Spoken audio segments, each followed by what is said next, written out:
But at the same point in time, I'm obviously trying and I'm hoping that lead roles will start coming. And they will, because now I feel I have also reached a point कि अब मैं एक project को shoulder कर सकती हूँ as an actor. मैं इतनी तैयार हूँ, मुझे लगता है. तो मैं होप कर रही हूँ कि कोई मुझ में वो कैपेबिलिटी देखे. हाँ, जैसे आपने कहा कि मैं कॉन्फिडेंट हूँ कि मैं होल्ड कर सकती हूँ अपने. इसको आप हेडलाइन नहीं बनाएंगे संजय जी. ये बहुत गंदी हेडलाइन लगती है, नहीं बनाएंगे आप, मैं बता रही हूँ. हाँ, आप काटना चाहें तो काटिएगा इसको. उसके बाद मैं कह सकती हूँ टाइगर जिंदा है या पद्मावत के बाद मेरा एक OTT का सफ़र भी चालू हुआ था because of those opportunities, because at least they brought me somewhere. And OTT करते वक्त क्रिमिनल जस्टिस ने मेरे एक करियर में अपना हिस्सा प्ले किया, आश्रम ने, असुर ने, सीक्रेट गेम्स, फाइनल कॉल में, जितना भी मैंने उस वक्त काम किया. एंड उसी के वक्त वॉर भी हुई थी जो अगेन ऋतिक एंड टाइगर के साथ थी and was again a Yashraj film. फिर पैंडेमिक आ गया एंड अभी उसके बाद से ऐसा नहीं कि मैंने फिल्म्स करी नहीं हैं. एक दो फिल्म्स मैंने करी हैं जो अभी तक रिलीज़ नहीं हुई हैं. एक फिल्म मैंने की है जो बीच में अटक गई है. एक अभी और फिल्म की है जो अभी स्क्रीनिंग हुई थी रिसेंटली. और I am just looking for good work जो मुझे एज एन एक्टर सेटिस्फाई करे. मैं ग्रो करूँ पर्सनली एंड प्रोफेशनली, एंड सबसे ज़्यादा एज अ परफॉर्मर ग्रो करूँ. अब मैं ये नहीं बोलती हूँ कि मैं लीड पे काम करना चाहती हूँ. मैं हरदम, अगर किसी से कभी बात होती है जो एक म्यूचुअल अंडरस्टैंडिंग और एक म्यूचुअल रिस्पेक्ट होती है एक दूसरे के लिए, तो they also appreciate my work, I also appreciate and I really admire and revere their work. तो बल्कि मैं तो ये बोलती हूँ कि सर मुझे बस काम करना है, या मैम मुझे बस आपके साथ काम करना है. अब वो मुझे जिस लायक समझेंगे वो मुझे वैसा काम देंगे. I will never tell somebody कि मैं इस तरह से ही आपके साथ करना चाहती हूँ काम. तो हाँ, अगेन मेरा होल एक अप्रोच ही काम को देखने का तरीका ये है कि मुझे उस काम से कितनी खुशी मिलने वाली है या मैं कितना ग्रो करने वाली हूँ as a performer. That is the most important thing for me. नमस्कार, मैं हूँ अनुप्रिया गोयनका और आप देख रहे हैं नव भारत टाइम्स ऑनलाइन. अनुप्रिया, आपका बहुत बहुत स्वागत है. और थैंक यू. टीवी में आप पहली बार आई हैं? मतलब एक्चुअली मेरा दूसरी बार है, लेकिन मैं पहली बार आई थी 2013 या 14 में, जब मैंने बस एक्टिंग शुरुआत ही की थी. मुझे कुछ नहीं पता था. मेरा हरदम से नीश सिनेमा या आर्टी सिनेमा करने का बहुत मन था. And at that time I did not know anything कि एक्टिंग में कैसे होता है, कैसे काम मिलता है, किस तरह के प्रोजेक्ट्स होते हैं. तो मैं कुछ फ्रेंड्स के थ्रू आ गई थी. एंड पहली बार मुझे लगा था कि अरे यहाँ तो कितने उम्दा फिल्म डायरेक्टर्स हैं, they are such vibrant minds. और वही मेरी इफ़ी की एक एक्सपीरियंस रहा था. फिल्म्स देखी थी मैंने काफ़ी सारी. एंड NFDC में एक पार्टी में आई थी और कुछ एक पैनल डिस्कशंस मैंने अटेंड किए थे. पर उसके बाद अब मैं आ रही हूँ वापस. एंड हाँ, बहुत अच्छा लग रहा है. इट्स वेरी वाइब्रेंट, बहुत इंस्पायरिंग है एज एन आर्टिस्ट. तो इस बार कैसे ये बना कि जाना है और कितने दिनों के लिए आप आई हैं और कहाँ पे नजर है, क्या सोचकर क्या प्लान किया है? ऑनेस्टली बताऊँ तो मामी से मुझे ये ख्याल आया था कि मैं इफ़ी भी करना चाहूँगी. I was looking for a break. मैं गोवा आना भी चाहती थी वैसे भी, बिकॉज लास्ट ईयर मैंने गोवा को एक बहुत नए तरीके से देखा था आरंबोल में, जहाँ काफ़ी सारे आर्ट फॉर्म्स को प्रैक्टिस किया जाता है. उनकी वर्कशॉप्स होती हैं, एक पीरियड होता है from November up till March, जो एक पूरी कम्युनिटी का टाइम होता है कि जहाँ artist from all over the world come and वो आपस में आर्ट फॉर्म्स वगैरह प्रैक्टिस करते हैं, शेयर करते हैं. कोई टीच कर रहा होता है, कोई सीख रहा होता है. तो मेरा फिर से मन था ही आने का. एंड देन मामी मैंने अटेंड किया. A film of mine was screening there और बर्लिन. एंड फिर एकदम से मुझे स्ट्राइक किया कि मैं क्यों ना इफ़ी के लिए भी जाऊँ. एंड सडनली मुझे रियलाइज़ हुआ कि मैं बहुत टाइम से इंडिपेंडेंट सिनेमा करना चाहती हूँ, इंडिपेंडेंट फिल्म मेकर से मिलना चाहती हूँ. बहुत टाइम से मेरा मन रहा है कि वो साल में एक ऐसा प्रोजेक्ट करूँ जो सिर्फ खुद की खुशी के लिए हो एज एन एक्टर, बतौर अदाकारा, एंड नए वॉइसेस के साथ काम करने का मौका मिले. कोई चीज़ जो बहुत ही यू नो ग्राउंडेड हो, काफ़ी रियल हो, और जिसमें कुछ एक्सपेरिमेंटल काम भी हो रहा हो, जो कई बार हम शायद कमर्शियल लेवल पर नहीं एक्सप्लोर कर पाते हैं क्योंकि उसे माउंट करना पड़ता है प्रोजेक्ट को. एंड अब तो खैर the lines between art and commercial cinema have been blurring, but still मैं नए डायरेक्टर्स और नए वॉइसेस की खोज में आई हूँ, टू बी ऑनेस्ट। एंड हाँ, बहुत अच्छा लग रहा है, काफ़ी लोगों से मुलाकात हो रही है, काफ़ी लोग ऐसे हैं जो काम ऑलरेडी कर रहे हैं बॉम्बे में, वो अपने नए प्रोजेक्ट्स के साथ आए हैं, एंड कोई मेंटोर कर रहे हैं, कुछ लोग पॉलिसीज़ डिस्कस कर रहे हैं। तो एज एन एक्टर मैं अलग अलग कॉन्वर्सेशंस का हिस्सा बन रही हूँ, समझ रही हूँ। तो it's not just for getting to work in independent cinema, it's also to understand कि एज एन एक्टर आप एक इकोसिस्टम का हिस्सा हैं, बट हमारा व्यू पॉइंट और हमारा एक नॉलेज बेस बहुत लिमिटेड होता है। यहाँ आके समझ में आ रहा है, बट जैसे जो हम प्रॉब्लम समझते रहते हैं कि हमारे content from making it to getting it to executing it और रीचिंग द ऑडियंस, हमें बहुत ही एक ऊपरी तरीके से उसके प्रॉब्लम्स के बारे में पता रहता है। यहाँ आई हूँ तो मुझे थोड़ी बहुत एक इन डेप्थ नॉलेज उसके बारे में समझ में आ रही है, रीजंस, प्रोज, कॉन्स की, और क्या क्या चीज़ें की जा रही हैं as policies, as efforts to reduce the gap. तो हाँ, एक बहुत ही लर्निंग एक्सपीरियंस है मेरे लिए।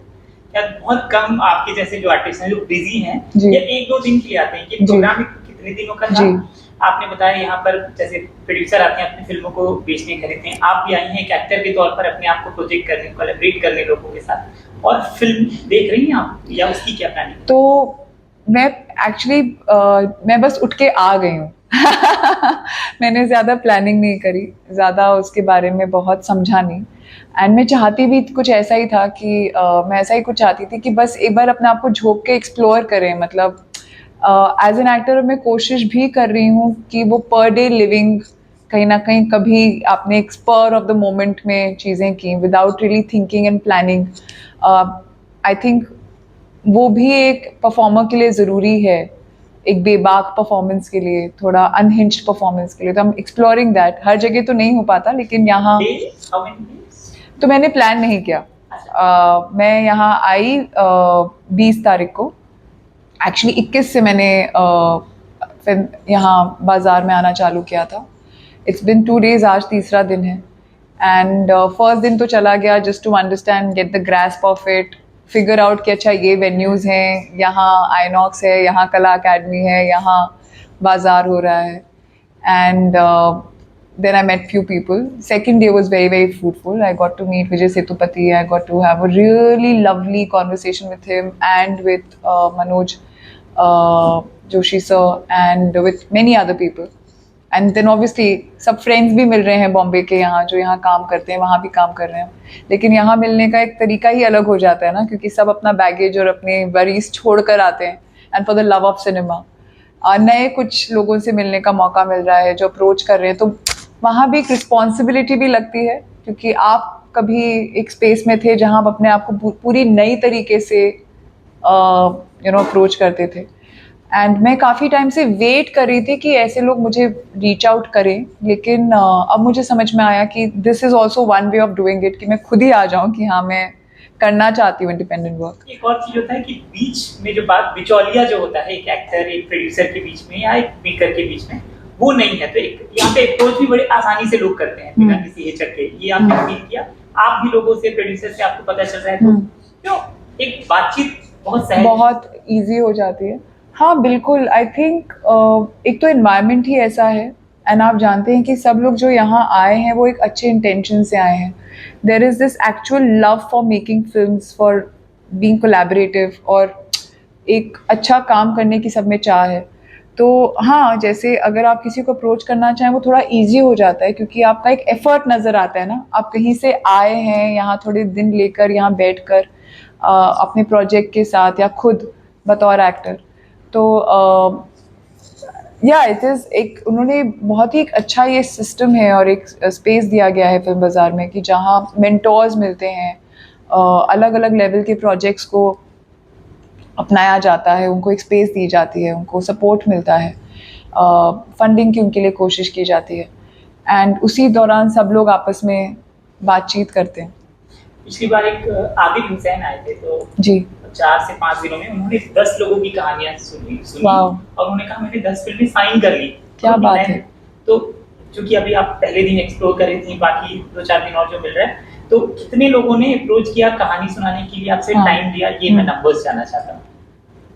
आई थिंक अभी तक 5-6 लोगों ने जो एकदम ही इंडिपेंडेंट डायरेक्टर्स हैं, उनमें से मेरी 5-6 लोगों के साथ बात हुई है, जिनकी मैंने कुछ सिनॉप्सिस सुने हैं। वैसे तो बहुत लोगों ने अप्रोच किया है, लेकिन अभी तक मैं उनकी कहानियाँ इतने डिटेल में नहीं सुन पाई हूँ, एक्सेप्ट फॉर दीज 4-5 पीपल।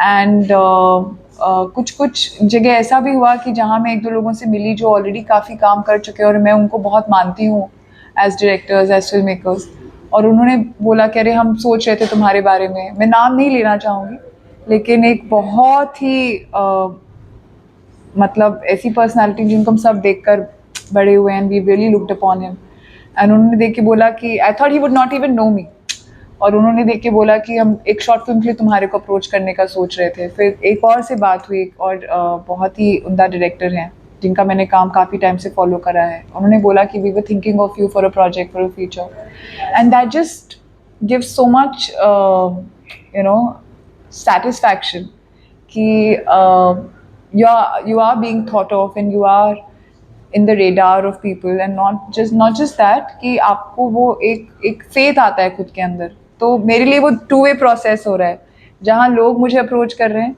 और जहाँ मैं भी एक रिस्पॉन्सिबिलिटी समझ के कोलैबोरेट करने की कोशिश कर रही हूँ, और जहाँ जो बड़े और बहुत ही एक्सपीरियंस्ड लोग हैं वो थोड़ा सा एक इंस्पिरेशनल और मोटिवेशनल फील दे रहे हैं। प्रिया, असुर ने आपको हर घर बच्चे बूढ़े हर उसमें पहुंचा दिया, एक बहुत नोन फेस अब पहले भी रहा है, क्योंकि आपने पद्मावत या सलमान खान के साथ काम किया है, लेकिन वहां पर एक सेकेंडरी पोजीशन पे थी आप। असुर या बाकी जो चीजें आपने की, वहां पर एक लीड उसमें आप ओटीटी में आपने, तो एक ओटीटी में एक्सप्लोर करके आप बहुत आगे निकले। लेकिन मैं देख रहा हूँ, क्योंकि समय का बहुत होता है, क्योंकि आपने ये साइन कर दिया तो वहां पे तो ओटीटी को आपने पकड़ रखा है, वहां पर बहुत ऊपर जा रही हैं, लेकिन फिल्मों से कहीं दूर होती जा रही है, मैं ऐसा देख रहा हूँ। किस तरीके से आप अपने करियर को देख रही हैं, क्योंकि एक समय आप शाहिद कपूर, संजय लीला भंसाली, सलमान खान की फिल्में कर रही थी, अब वो भी अचीवमेंट था, और यहाँ पर एक अलग। तो समझना चाहता हूँ कैसा फायदा अब करियर पर आपको हो रहा है क्या? सो मैंने कभी भी ऐसे कुछ प्लान नहीं किया है कि मैं फिल्म्स करूँगी और अब मैं खाली ओटीटी करूँगी, या फोकस यहाँ ज़्यादा रहेगा या वहाँ कम रहेगा। मैंने हरदम ऑडिशंस करके मुझे काम मिला है आज तक।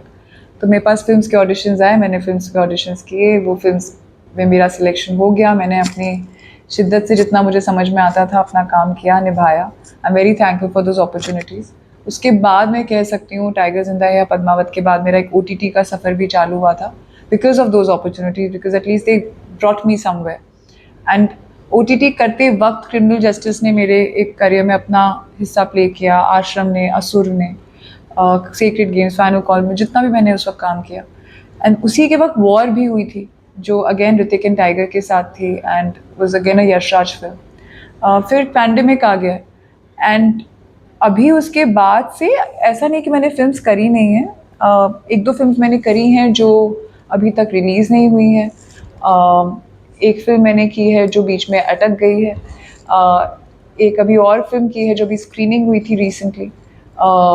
और I am just looking for good work जो मुझे एज एन एक्टर सेटिस्फाई करे, मैं ग्रो करूँ पर्सनली एंड प्रोफेशनली, एंड सबसे ज़्यादा एज अ परफॉर्मर ग्रो करूँ।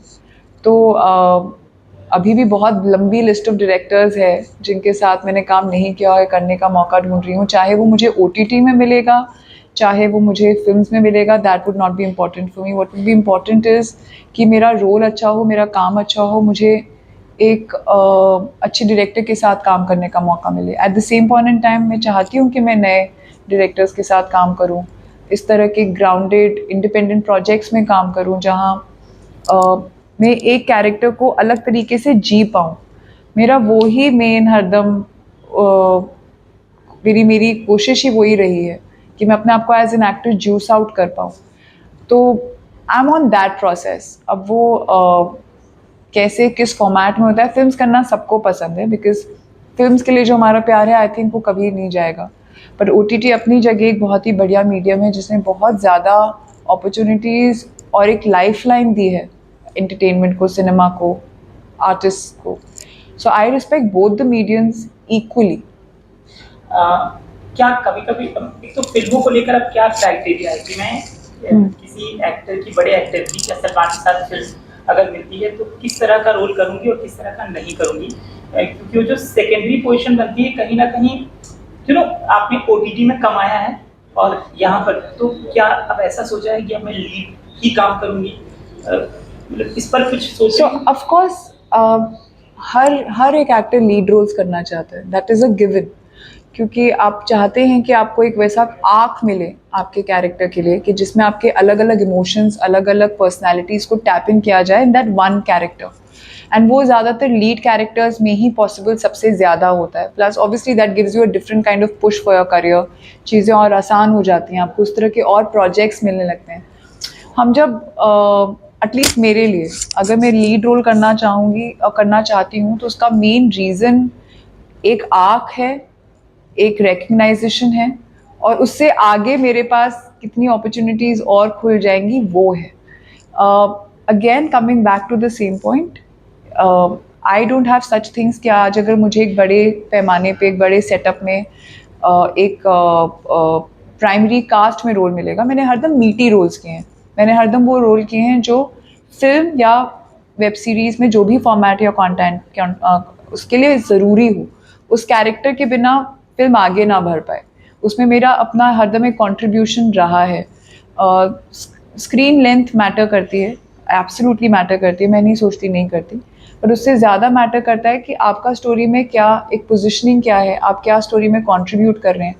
एज एन एक्टर मुझे क्या क्या करने को मिल रहा है जो मैंने शायद पहले नहीं किया, किन लोगों के साथ काम करने को मिल रहा है, वो सब चीज़ें एक गट फील से इंस्टिंक्टिवली मैं डिसाइड करती हूँ. तो I will never say no to a good role, whether it is a character role. I will never say no to it. But at the same point in time, I'm obviously trying and I'm hoping that lead roles will start coming. And they will, because now I feel I have also reached a point कि अब मैं एक project को shoulder कर सकती हूँ as an actor. मैं इतनी तैयार हूँ, मुझे लगता है. तो मैं hope कर रही हूँ कि कोई मुझ में वो capability देखे. हाँ, जैसे आपने कहा कि मैं confident हूँ कि मैं hold कर सकती हूँ अपने. इसको आप हेडलाइन नहीं बनाएंगे संजय जी, ये बहुत गंदी हेडलाइन लगती है, नहीं बनाएंगे आप, मैं बता रही हूँ. हाँ, आप काटना चाहें तो काटिएगा इसको, क्योंकि आपके पास कई सारे पार्ट 3 हैं, पार्ट 4 हैं इसके. तो किन किन को की शूटिंग शुरू हो गई, किसकी किसकी कहानी आपके पास आ गई है, किसके लिए आप लॉग भी हो गई हैं, अगर आप बता सकती हैं, परमिशन है. क्योंकि तो एक्चुअली अभी मैं बताने के स्पेस में नहीं हूँ, टू बी ऑनेस्ट, क्योंकि मुझे खुद भी नहीं पता. ऐसे हाँ, आपने जैसे कहा काफ़ी सारों के पार्ट 3, पार्ट 2, पार्ट 4 तो नहीं, खैर मेरे केस में आश्रम में मेरा आगे अभी रोल नहीं है, तो I am not part of the part 4. असुर कभी सीजन में शायद आएगा, सुल्तान ऑफ दिल्ली शायद आएगा. शूट हो गई? नहीं, अभी तक तो चालू भी नहीं हुआ उस पर काम. कहानी आ गई आपके पास? नहीं. तो अब इसीलिए मेरे केस में जो भी अभी पार्ट 2, पार्ट 3, पार्ट 4 जो भी हैं, उनमें अभी प्रोसेस में है वो काम, उन पे शायद होना चालू होगा, तो मुझे अभी पता नहीं है कुछ. Criminal justice, I have no idea कि वो आगे बन रहा है, और अगर बनेगा तो किस हिसाब से बन रहा है मुझे नहीं पता. Last question before you pass on. Has OTT reached a saturation? No, I don't think so at all. मुझे नहीं लगता कि OTT कहीं से भी किसी भी हद तक एक सैचुरेशन पे गुजरा है. हाँ, if I can be honest, मैं ये ज़रूर कहूँगी कि कभी कभी मुझे ये ज़रूर लगता है कि OTT भी एक ढर्रे पे चल रहा है. फिर से कमर्शियल हो रहा है, फिर से एक जैसा काम आ रहा है. बट एक बारी ये भी कहा जा सकता है कि there is so much work happening on OTT कि रेप्लिका होना is I think unavoidable, because thrillers भी काफ़ी हैं, ड्रामास भी हैं, अलग तरह के एक्शन स्पेस भी अब बन रहे हैं. जैसे I think Sultan of Delhi अपने में एक जॉनरा था जो OTT पे नहीं आया था, so that opened a new genre all together. उस तरह के भी कुछ चीज़ें हैं. तो मुझे नहीं लगता सैचुरेशन कहीं भी पहुंचा है, बट बहुत कुछ हो रहा है. एंड आई स्टिल फील कि हम नंबर्स गेम में ना चले जाएं कि जहाँ we are constantly just trying to put out content और हर एक कंटेंट पे काम कम किया जाए इन टर्म्स ऑफ Quantity over quality. जी. But I think it's not for me as an actor to comment upon, because there is a business to the whole madness. You need to I think have that much content to be able to pull in subscribers. So I will not be the right person कि मैं उस बात पे comment कर सकूँ. जितना मुझे पता है कि हाँ OTT में बहुत कुछ अच्छी चीज़ें बन रही हैं और काफ़ी उमदा लेवल पे बन रही हैं. उसका एग्जीक्यूशन कभी कभी थोड़ा सा फिसल जाता है, और वो मुझे लगता है हैपेंस प्राइमरीली बिकॉज कितना हम प्री प्रोडक्शन पे काम कर पाते हैं, प्रोजेक्ट को कितना टाइम दे पाते हैं. तो अगर वो टाइम मिलने लग जाएगा तो I think we will sky rocket to another place. अंतिम सवाल ये है कि मैं एक्चुअली सवाल को पूछ रहा था आगे कि आपने कहा कि अब मैं कॉन्फिडेंट हूँ कि मैं अपने कंधों पर फिल्म वो कर सकती हूँ. क्या मेकर्स का अप्रोच कैसा है, या आपको जब आप अप्रोच करें कि यार काम करते हैं साथ में, मैं ऐसा काम करना चाहती हूँ लीड पे? अब मैं ये नहीं बोलती हूँ कि मैं लीड पे काम करना चाहती हूँ. मैं हरदम अगर किसी से कभी बात होती है जो एक म्यूचुअल अंडरस्टैंडिंग और एक म्यूचुअल रिस्पेक्ट होती है एक दूसरे के लिए, तो they also appreciate my work, I also appreciate and I really admire and revere their work. तो बल्कि मैं तो ये बोलती हूँ कि सर मुझे बस काम करना है, या मैम मुझे बस आपके साथ काम करना है. अब वो मुझे जिस लायक समझेंगे वो मुझे वैसा काम देंगे. I will never tell somebody कि मैं इस तरह से ही आपके साथ करना चाहती हूँ काम. तो हाँ, अगेन मेरा होल एक अप्रोच ही काम को देखने का तरीका ये है कि मुझे उस काम से कितनी खुशी मिलने वाली है, या मैं कितना ग्रो करने वाली हूँ as a performer. That is the most important thing for me.